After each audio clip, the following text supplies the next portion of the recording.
Yellowstone volcano supereruption, more than 640,000 years ago, would be nothing compared to a future flood basalt event, which previously produced the largest and most devastating eruption in history, according to a documentary.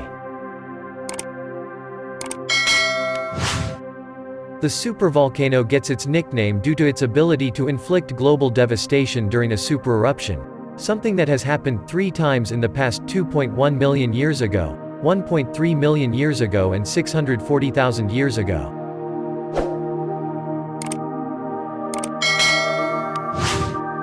The latest event of this kind, which created the Lava Creek Tuff, saw more than 630 miles of rock and volcanic ash ejected into the sky and caused devastation on a grand level. But even that would pale in comparison to the destructive power of a future flood basalt event. This series of volcanic eruptions lasting for thousands of years could threaten life as we know it. YouTube channel, Facts in Motion, revealed in their The Most Dangerous Type of Eruptions documentary.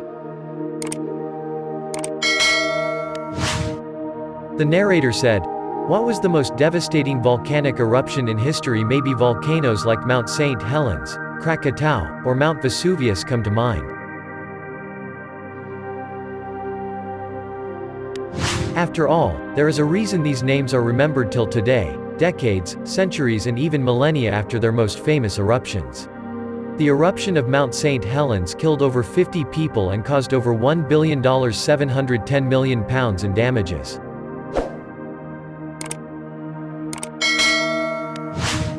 Mount Vesuvius famously killed at least 1,000 people from Pompeii and 3 other Roman cities. And the catastrophic eruption of Krakatoa killed at least 36,000 people. But there are of course volcanic eruptions that are still considerably worse.